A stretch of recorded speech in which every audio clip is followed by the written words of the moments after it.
Hey guys, what's up? It's your boy Skull and Bones 2 and 2 here, bringing you guys a new video. I know I haven't recorded in a very long time.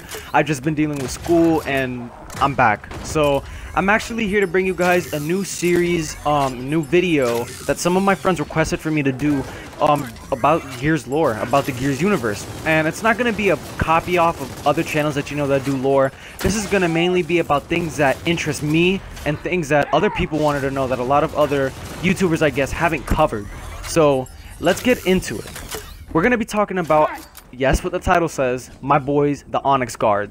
I love the Onyx Guards. I don't know why I said guard, but I love them. I hope they make a return in Gears of War 4. I actually think they will. I'll get into that a little bit later. But I'm just gonna talk about the lore. I'm gonna give you a brief summary about what the Onyx Guard is, like what it is that you need to become an Onyx Guard, what they compose of, who they are, what they do, their actions, what they've, you know, what wars they've been in, and let's just get into it. Enough gibberish.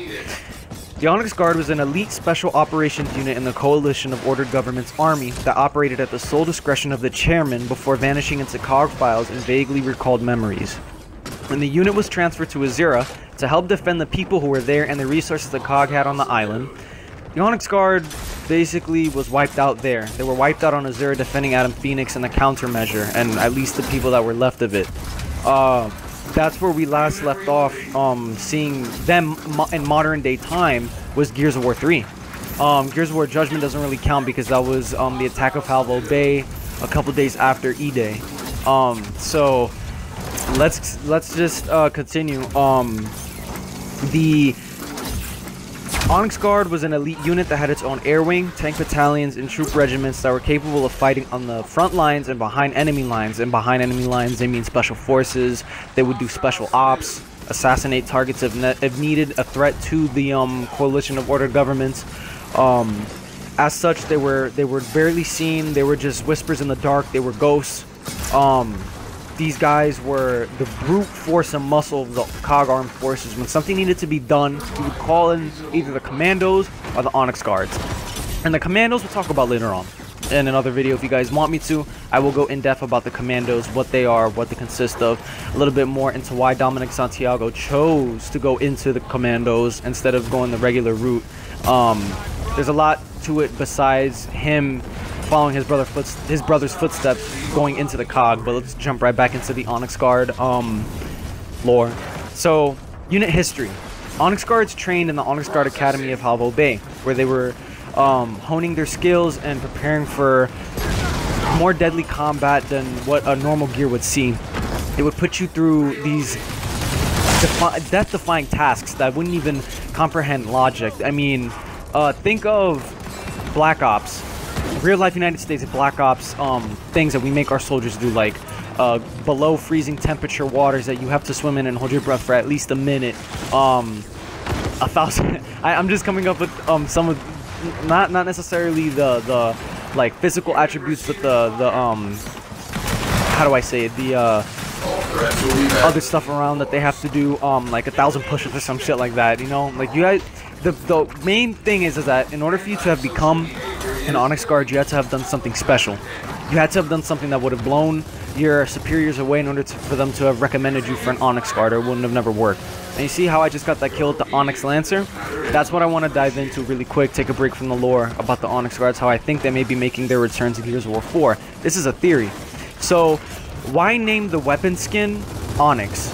It doesn't really make sense for you to just name a weapon skin Onyx. I know, yes, they did that in Gears of War 3. And it was all black. It was like a liquid skin.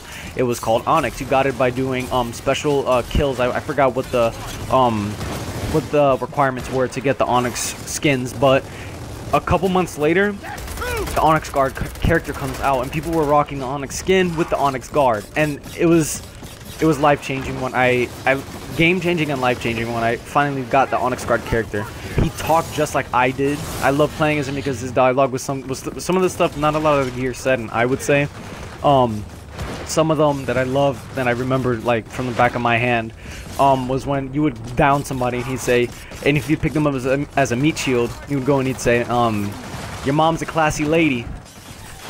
I mean, I'll let you think about what that refers to, but I love the Onyx Guard, man, and let's just get right back into the lore, though. So, they would be equipped in all black armor, predominantly black helmet, black armor, black knee guard, black everything. Black, they would have access to black ravens, black centaurs, black everything. They were the special forces unit. They did not want to be seen. They were always mobile and active at night, despite some of the stuff that happened on Azura, and yeah, that contributed to some of that logic being broken there. And again, when we go back to Judgment, Judgment was a little bit broken. They went off the lore. So don't really think too much about Judgment when you're thinking about the Onyx Guards. So let's go about special events that Onyx Guards took place in. So Onyx Guards were present after Emergence Day and before Emergence Day, serving through the Pendulum Wars and the waging war against the Locust. They were thought to have been wiped out alongside many other units. In reality, they were relocated to Azura to protect the social elite and key scientists of the COG. Kind of fucked up. There, they were finally wiped out to the last man when the Locust invaded the island, as opposed to Mira telling all of the Locust soldiers to kill everyone not wearing a lab coat. Destruction of Halvo Bay.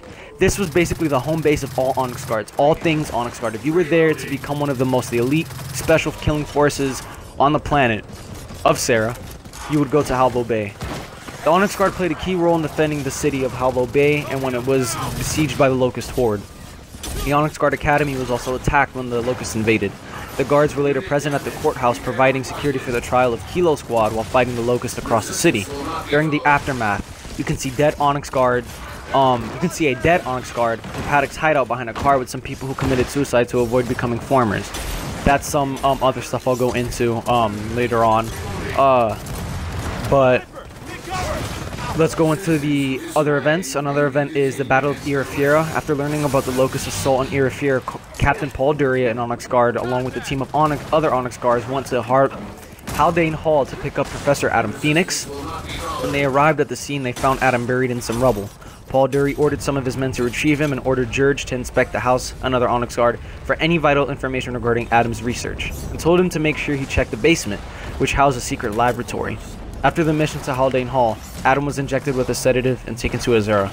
That was the last Marcus had ever heard or seen from him when he returned to find his father, but his father was never there. The Evacuation of Lima. During the Evacuation of Lima, a decade after Emergence Day, the Locusts attacked the city, led by General Rom. Upon learning of this, Chairman Richard Prescott ordered the Onyx Guard to deploy into the city and try to kill Rom. Members of the Onyx Guard located Rom and his bodyguards protecting the Tremor. So the Onyx Guards were engaged in battles with the Locust version of the Onyx Guard, the Theron Elite. So they were battling the Theron Elites with regular COG gears and not having much luck. Because just as dangerous as the Onyx Guards were, the Theron Elites were fucking monsters and brutal beasts that they were not prepared for.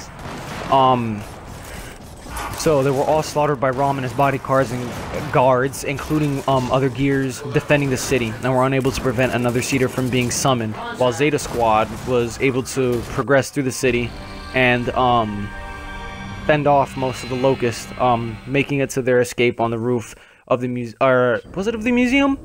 Or of the Foster House? I don't know. Anyway, you guys played Rom Shadow, so you know what happens. First Battle of Azura. The Onyx Guard were responsible for the defense of Azura during the Locust attack. Despite their best efforts, the remaining Onyx Guards were slaughtered, and the island fell to the control of the Locust. Captain Rivera and Lowe, two Onyx Guards that took part in the defense of Azura, were assigned to protect Chairman Richard Prescott and came to be known as the Onyx Guard Rejects by Damon Baird. However, they later joined the Onyx Guard and were the last two surviving members of the unit until their deaths aboard the CNV Sovereign by Lambent forces. So, now, if you guys want me to, I'm going to go a little bit more in depth with the Onyx Guards themselves. So, let me just find this for you guys very quick. Okay, so right now, we're going to talk about a special operations unit within the unit itself, Onyx Guard. I'm talking about one that was focused in on Judgment, Black 4. They're the Onyx Guard unit you meet defending the museum, and say that you're not Onyx Guard, but let me give you guys the history and just any and all reinforcements of the East Wing. Black 4 is getting hammered over here. An Onyx Guard soldier requesting backup for Black 4. Black 4 was an Onyx Guard infantry squad that fought during the destruction of Halvo Bay. They were stationed at the Museum of Military Glory before being completely wiped out by General Karn and his soldiers. Yeah, so that's as much information as we have on them. They were recruited and put together very quickly as a very ragtag team during the destruction of Halvo Bay, because at this time, the soldiers that were fight ready at the academy were put in groups and were told to defend very quickly and told to get ready as fast as possible. We're going to talk about Paul Dori now. Captain Paul Dori is a gear soldier in the Coalition of Ordered Government's army and a commander of the Onyx Guard. He was one of Chairman Richard Prescott's most trusted advisors, and one of the few people who knew about the existence of Azura, who had the permission to travel between it and Jacinto City. During the Locust assault on Azura, Dori willingly remained behind while Prescott was evacuated in order to rally the island's defenders. Locust War. Learning of Adam Phoenix's deception. You want me to pick up Phoenix now? Dori to Prescott after the revelation that Adam Phoenix knew about the Locust before E-Day. 10 years after Emergence Day, Dori was summoned to Chairman Richard Prescott's office by his assistant, Gillian Beston. He waited out in Gillian's office as Prescott talked with Dr. Neville Estrom, who informed Prescott that Director Adam Phoenix, the head of Defense Research Agency, had known about the existence of the Locust 5 years before Emergence Day. He also monitored radio traffic in his earpiece, since Colonel Victor Hoffman was preparing for a massive battle against the Locust in Irafira. After Neville agreed to be sent to Azura, Prescott came out of his office to speak with Dori. He asked Prescott if he wanted him to pick up Adam now. Prescott ordered him to simply monitor him at all times, in order to see if he still had contact with the Locust. It looked like he was or might be planning to leave, then the Onyx Guard would have had to have captured him. Dori agreed to the plan, and left to give surveillance a good shot and setup. However, the Locust launched a massive assault in Irafira, which left Dori totally surprised, wasn't ready for that shit. And the hall that he was in trying to do surveillance on came under a heavy attack. A King Raven crashes into the house, buries Adam Phoenix underneath the rubble, and Dori led elements of the Onyx Guard to come out of surveillance and go and relocate him. They found him, and Dori was worried that he was dead and Prescott would go crazy. One of the other gears examined Adam and told him that he was alive, assuming that was an Onyx Guard combat medic. Dori ordered the others to get him out. Then told George to find Adam's briefcase that contained vital information, searched the basement. George protested that it was on fire, but Dori told him he just needed to get a move on then, and make sure that they checked the lab and basement. They called in a case vac for Adam after they pulled him out, and Dori injected him with a knockout drug. Seeing Prescott off. Rubs to fight, sir. Just guilt for doing the spa deployment. That's all. Dori to Prescott about why he seemed unhappy on Azura. Dori traveled to Azura with Prescott and Neville, bringing the unconscious Adam with him. Adam was informed about his new situation working on Azura, and the rest of the scientists on the island were informed about Lambency, which had been discovered while Dori and the Onyx Guard investigated Adam's notes. A couple of weeks after arriving, Prescott was preparing to return to Jacinto and was not sure when he would be able to return. Dori arrived at his office to speak with him, and Prescott noted that he did not look happy. Dori told him that he did not like being on the spa deployment while there were Locusts to fight and kill. Prescott told him he understood, but told him he did not have to live on ration packs while he was on Azura. Dori informed Prescott that he would think twice or less of himself than if he did. Prescott assured him that one cup of coffee would not send him sliding into decadence. But Dori shot back that it was just the first coffee, then it was pastry, and then we'd be gripping about the lack of really good wine vintages.